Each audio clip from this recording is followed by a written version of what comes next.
Je vous remercie. Nous passons à la question de M. Mjid El Guerrab à Monsieur le ministre de l'Action et des Comptes publics. Chers collègues, vous avez la parole. Monsieur le Président. Monsieur le ministre, merci de représenter le ministère des Comptes publics. Et je vais vous parler d'un sujet, en tout cas je reviens du terrain d'un pays que vous connaissez particulièrement, le Maroc. Ces 10 derniers jours, j'ai tenu 7 réunions publiques et 7 permanences parlementaires dans ma circonscription, au Maroc, en contact direct avec nos concitoyens établis à l'étranger.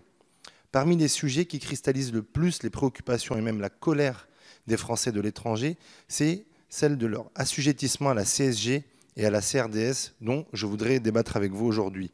La question que je m'apprête à vous poser, je l'ai déjà posée l'année dernière et je me suis battu sans avoir été entendu par le gouvernement. Mais nous sommes heureux d'avoir déjà remporté une première partie de la manche pour les Français en Europe. Je vous rappelle à cet égard qu'en février 2015, la Cour de justice de l'Union européenne a remis en cause l'imposition des prélèvements sociaux affectés au financement de prestations de sécurité sociale sur les revenus du capital en France pour les Français de l'étranger qui vivent au sein de l'Union européenne.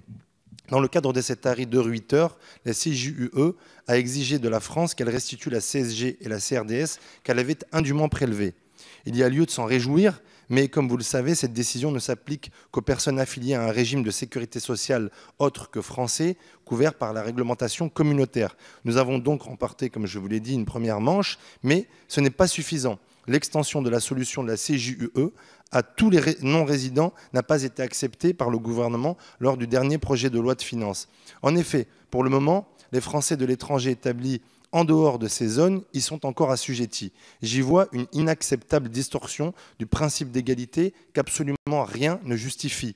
Sommes-nous des citoyens tous égaux devant les lois de la République ? Ou y a-t-il des Français plus français que d'autres ? C'est-à-dire des Français plus égaux que d'autres, des Français plus reconnus dans leur vie à l'étranger que d'autres. Monsieur le ministre, pendant 10 jours, ce ne sont pas des exilés fiscaux qui sont venus dans mes permanences et dans mes réunions publiques. C'est le contraire. Bien souvent, ce sont des exilés sociaux qui vont à l'étranger avec leur modeste retraite pour vivre dignement, vivre mieux. J'avais en face de moi des gilets jaunes, monsieur le ministre. Eux, ils ne bloqueront pas les ronds-points, ils ne bloqueront pas les ambassades, mais c'est une colère silencieuse que j'ai vue. Le grand débat national voulu par le président de la République est une occasion d'écouter nos concitoyens nous exprimer leur incompréhension vis-à-vis de cette taxation injuste. Ils payent une contribution sociale sans avoir le droit à la santé. Je souhaiterais savoir si vous envisagez une réforme afin que cette décision d'exemption de la CSG et CRDS s'applique à l'ensemble des Français résidant à l'étranger et non seulement à ceux qui résident en Europe. Cela serait une mesure juste permettant de lever les obstacles posés par les arguties juridiques. De la sorte, vous donneriez suite au grand débat national et c'est ainsi que vous renouerez avec le peuple français. Merci. Je vous remercie. Monsieur le ministre. Monsieur le Président, Mesdames et Messieurs les députés, Monsieur le député Mjid El Guerrab, vous attirez l'attention de Gérald Darmanin, le ministre de l'Action et des Comptes publics, sur l'assujettissement aux prélèvements sociaux des contribuables affiliés à un autre régime social européen et les mesures prises à la suite de la décision de la CJUE dans sa décision du 27 juillet 2015, dite de Ruyter.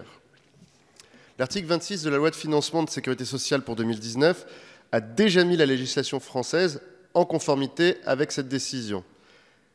Cet article, il a introduit une exonération de CSG et de CRDS assise sur les revenus du capital au profit des personnes qui ne relèvent pas de la sécurité sociale en France, mais qui sont affiliées au sein d'un autre État membre de l'Union européenne, de l'espace économique européen ou en Suisse.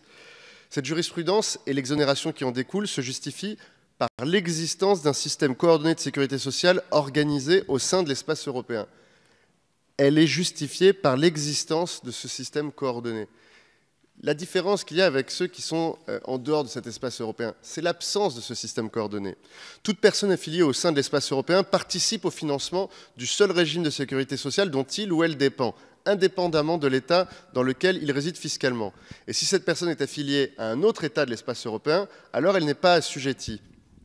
En revanche, ces règles de coordination, et c'est ce que je viens de vous rappeler, elles ne justifient pas l'exonération, malgré les demandes des concitoyens français qui sont dans votre circonscription et qui sont tout aussi français que les autres.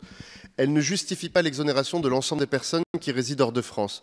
Parce que tous les non-résidents ne rentrent pas dans ce cadre européen d'un financement coordonné de la sécurité sociale.